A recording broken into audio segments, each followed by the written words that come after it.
Anda kembali di Sapa Indonesia Malam bersama saya Rahmat Ibrahim. Saudara, pemerintah tengah menyusun peraturan tentang mekanisme anggota TNI Polri bisa mengisi jabatan ASN dan sebaliknya. Aktivis Kontras menyebut aturan tersebut merupakan pengingkaran terhadap amanat reformasi tahun 1998.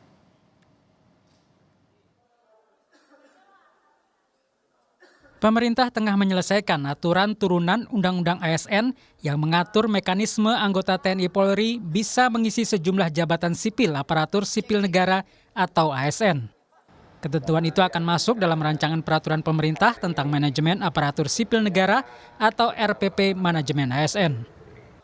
Menteri Pendayagunaan Aparatur Negara dan Reformasi Birokrasi Abdullah Aswar Anas menyatakan penempatan anggota TNI Polri untuk jabatan ASN hanya di posisi tertentu. Di sisi lain aturan ini, ASN juga bisa ditempatkan di lembaga TNI Polri. Jadi sebenarnya terkait dengan TNI Polri masih selaras dengan PP 11 2017 ya, di mana TNI ada batasan untuk menempati posisi di ASN. Begitu juga terkait dengan Polri itu bisa ditempatkan di jabatan tertentu dan di instansi pusat tertentu. Cuman yang sekarang adalah ASN boleh menempati di posisi di TNI Polri secara resiprokal sebelum diatur sebelumnya. Nanti akan kita rinci kembali termasuk juga beberapa usulan-usulan baru di dalam RPP yang akan kita selesaikan. Kira-kira selaras dengan PP 11 2017 dan dengan Undang-Undang TNI dan Polri karena mereka juga punya undang-undang masing-masing. Jadi TNI sudah jelas di mana yang bisa ditempati, di mana yang tidak bisa ditempati. Ya. Sementara itu, aktivis Kontras menilai aturan TNI Polri bisa menduduki jabatan ASN merupakan bentuk pengingkaran amanat reformasi tahun 1998. Salah satu yang kemudian menjadi amanat reformasi atau tuntutan reformasi adalah aktor-aktor pertahanan keamanan itu dapat dijauhkan dari urusan kebijakan publik. Begitu artinya masyarakat menghendaki adanya upaya untuk menciptakan profesionalitas di tubuh TNI dan Polri dengan kemudian mengembalikan fungsi TNI Polri itu dalam kerangka aparat pertahanan dan keamanan saja, bukan kemudian masuk dalam kerangka untuk terlibat dalam proses pengambilan kebijakan publik. Adanya sentimen dan juga ketidakpercayaan publik terhadap institusi sipil yang ini luar biasa besar, begitu ya. Dan kemudian salah satu yang menjadi jawabannya adalah melakukan integrasi antara otoritas sipil dan juga otoritas pertahanan keamanan. Padahal kami melihat ini bukan sebuah jawaban yang ideal. Dalam pasal 19 ayat 2 Undang-Undang ASN yang terbit November 2023 lalu disebutkan jabatan ASN tertentu dapat diisi dari prajurit TNI dan anggota Polri. Sedangkan pasal 20 Undang-Undang ASN mengatur pegawai ASN dapat menduduki jabatan di lingkungan TNI Polri sesuai dengan kompetensi yang dibutuhkan. Ketentuan soal jabatan ASN yang berasal dari TNI Polri dan sebaliknya, serta mekanisme pengisian jabatan itu akan diatur dalam peraturan pemerintah. Peraturan pemerintah tersebut ditargetkan selesai 30 April mendatang. Tim Liputan Kompas TV. Saudara, pemerintah saat ini tengah siapkan aturan turunan Undang-Undang ASN di mana anggota TNI Polri bisa isi jabatan ASN. Apa implikasi dari aturan ini? Kita akan bahas bersama dengan Direktur Eksekutif Amnesty International Indonesia, Usman Hamid, dan juga ada Wakil Ketua Komisi 2 DPR RI, Syamsur Rizal. Selamat petang, Pak Syam, Bang Usman. Ya, selamat petang. Bang Pak Syamsur Rizal. Baik. Ya, dari Kompas TV ya, selamat sore. Baik. Pak Syam, dari paparan Menpan RB, di PP RPP Manajemen ASN ini sejauh mana anggota TNI Polri bisa mengisi jabatan ASN, Pak Syam? Dalam undang-undang yang terbaru yang baru saja diselesaikan, di dalam pasal 20 itu disebutkan ada reciprocal ASN dengan TNI dan Polri. Reciprocal itu namanya disebut dengan sebagai pasal kesetaraan antara dua instansi ini. Memang sudah lama sekali diatur dalam Undang-Undang TNI, Undang-Undang nomor berapa tahun 2004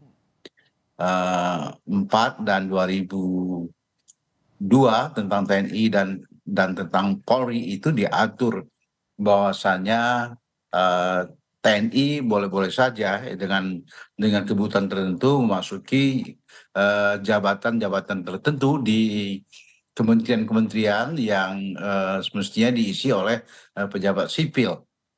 Namun demikian dengan undang-undang baru undang nomor 20 tahun 2023 tentang ASN pengganti undang-undang nomor 5 tahun 2014 di pasal 20 itu ada salah satu pasal yang memberikan kesempatan kepada ASN untuk mendapatkan jabatan yang dapat diisi oleh PNS di instansi TNI atau Polri yang selama ini itu tidak pernah diatur. Jadi hal ini memang tergantung kepada kebutuhan dan kesiapan dari pegawai Pak Syam, negeri sipil. tapi ada kemungkinan tidak dari TNI dan juga Polri ngisi jabatan di ASN di luar jabatan yang saat ini sudah biasa diisi seperti Basarnas, BNPB, dan juga BNPT seperti itu Pak Syam. Ada di luar itu nggak? Kemenhan, Kemenkumham? Memang belum diatur, kita sedang menyiapkan PP, peraturan pemerintahnya. Tadi kita sudah memulai pertemuan pembahasan tentang penyiapan PP ini yang memang kita rencanakan akan harus selesai paling lambat di tanggal 30 April tahun 2024 ini, bahwasannya pegawai negeri sipil dengan klasifikasi tertentu ini bisa boleh mendapat jabatan tertentu di instansi TNI dan instansi Polri. Tapi apakah itu dibolehkan jabatan-jabatan yang memang harus diisi oleh tenaga TNI seperti badan intelijen barangkali ya. Dimungkinkan hal-hal seperti itu, memang dimungkinkan. Hanya saja aturannya bagaimana ini yang belum jelas di kita karena kita akan membahasnya dan kita akan siapkan dengan pola penyiapan dengan pola consignering dalam waktu yang lama, insya Allah mudah-mudahan. Bang Usman, apa yang Anda lihat? Catatan Anda dari RPP manajemen ASN ini, karena ada sebagian publik yang khawatir kembalinya Orde Baru soal dui fungsi militer dan penegak hukum nih. Ya, sebenarnya kembalinya praktek-praktek politik seperti era Orde Baru harus diletakkan secara lebih luas lagi dengan pelemahan demokrasi, instrumentalisasi aparat hukum dan hukum untuk mengendalikan oposisi, pelemahan agenda pemberantasan korupsi, peminggiran hak asasi manusia, sampai dengan penyempitan ruang publik dan kebebasan untuk mengkritik, apalagi di Papua dengan pengedepanan pendekatan militer. Tapi kalau dihubungkan langsung dengan aparatur sipil negara atau undang-undang aparatur sipil negara, dia hanyalah salah satu saja dari indikator kembalinya misalnya fungsi-fungsi TNI dan Polri seperti di masa Orde Baru. Kan kita tahu bahwa secara kedoktrinan ada yang disebut sebagai dui fungsi ABRI, bahwa anggota TNI, anggota Polri tidak hanya bertugas di dalam ranah pertahanan dan keamanan, tapi juga bisa masuk ke ranah sosial, bahkan ranah politik. Nah, dalam konteks yang sekarang, Undang-Undang Aparatur Sipil Negara ini kan secara filosofis, secara konseptual memang menyangkut aparatur sipil negara, sehingga tidak perlu sebenarnya mengatur peletakan jabatan-jabatan untuk anggota TNI aktif dan juga misalnya anggota Polri aktif. Namanya juga Undang-Undang Aparatur Sipil Negara, bukan Aparatur Sipil dan Militer Negara atau Undang-Undang Aparatur Militer Negara. Jadi secara konseptual sudah keliru. Nah, yang kedua yang juga saya kira sangat penting, kalau dikatakan ini adalah pelaksanaan dari katakanlah Undang-Undang ASN, ya memang Undang-Undang ASN yang bermasalah, yang disahkan pada kuartal akhir tahun lalu. Dan kalau dikatakan Undang-Undang ASN ini sebenarnya selaras dengan Undang-Undang TNI, saya kira itu keliru juga, karena Undang-Undang TNI misalnya Undang-Undang nomor 34 tahun 2004, kalau kita membaca pasal-pasal utamanya, jelas sekali bahwa anggota TNI aktif yang katakanlah hendak memasuki jabatan-jabatan sipil itu harus pensiun.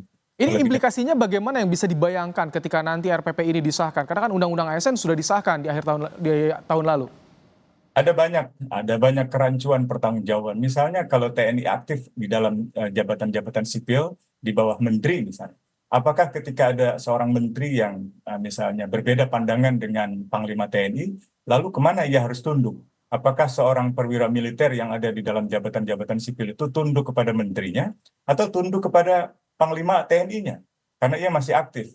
Jadi dalam soal pertanggungjawaban komando saja ini sudah keliru gitu. Dan Undang-Undang TNI tahun 2004 itu dibuat dengan memperbolehkan jabatan tertentu seperti di lingkungan Kementerian Pertahanan atau di lingkungan keamanan itu Oke. adalah pasal-pasal transisi. Jadi ketika itu karena masih sangat kuat pengaruh-pengaruh dari pemerintahan lama, sehingga untuk sementara masih diperbolehkan dengan pembatasan pos-pos tertentu, dan seharusnya pos-pos itu dievaluasi dan kemudian dialihkan ke pejabat-pejabat sipil atau aparatur sipil negara, bukan Oke. kemudian ditambahkan seperti yang dilakukan oleh Undang-Undang Aparatur Sipil Negara yang sekarang ini. Ini RPP tengah dibahas oleh pemerintah dan juga DPR. Pak Syam, bagaimana limitasi yang didorong oleh DPR soal tadi RPP manajemen ASN, kendati ada manajemen talenta yang disisipkan di situ dan juga resiprokal.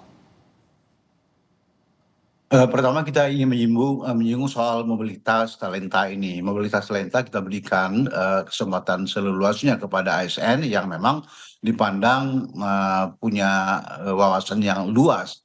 Oleh karena itu dalam undang-undang ini, walaupun dikatakan oleh Pak Usman tadi itu, tapi itu semua sudah diatur dalam undang-undang yang sudah sangat lama, Undang-Undang Nomor 34 tahun 2004 yang lalu itu sudah diatur. Kita tidak menyenggol soal itu, tapi yang ini ada sesuatu yang baru yang kita kaitkan dengan mobilitas talenta dari pegawai kita ASN yang memang berbakat atau memang punya kemampuan khusus. Dan ini yang kita berikan kesempatan juga agar mereka dapat bisa juga menyeberang masuk kepada pengisian jabatan tertentu di lingkup TNI dan Polri yang diisi oleh PNS tadi.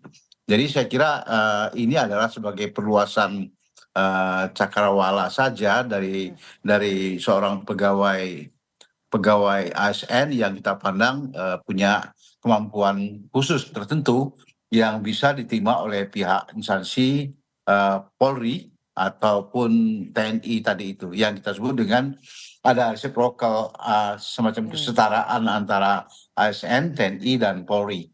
Ini yang kita pandang sebagai sesuatu yang baru. Di dalam pembahasan ini kita belum membahas secara teknis, mungkin kita akan bahas dalam waktu yang tak begitu lama ini. Paling lambat itu tanggal 30 April kita akan sudah bisa membahas semua itu. Oke. Bang Usman, tadi jadi artinya ada talenta yang diperhatikan. Ini seleksinya lebih ketat tentu.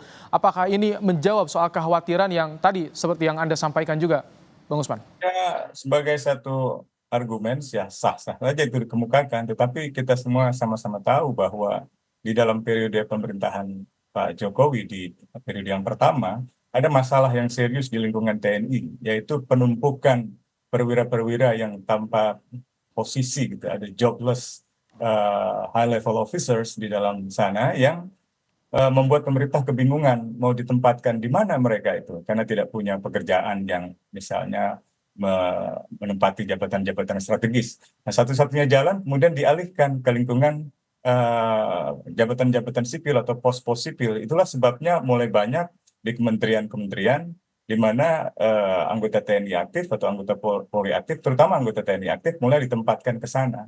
Nah, ini sebenarnya justru melemahkan profesionalitas TNI. Karena bagaimanapun juga, kalau ada misalnya, katakanlah pegawai negeri sipil yang mempunyai kemampuan khusus ya. Kemampuan khusus itu kan bukan kemampuan militer secara fisik. Karena kalau kemampuan militer secara fisik, dia harus menempuh pendidikan militer.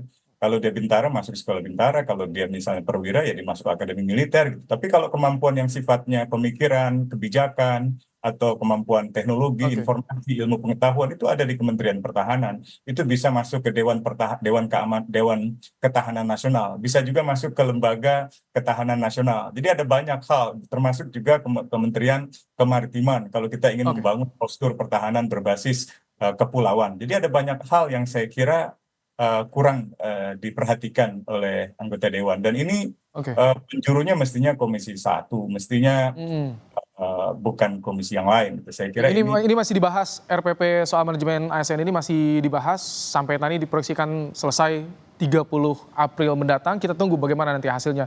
Terima kasih Pak Syamsul Rizal, Wakil Ketua Komisi 2 DPR RI, dan juga Bang Usman Hamid, Direktur Eksekutif Amnesty International Indonesia, telah bergabung dalam program Sapa Indonesia Malam.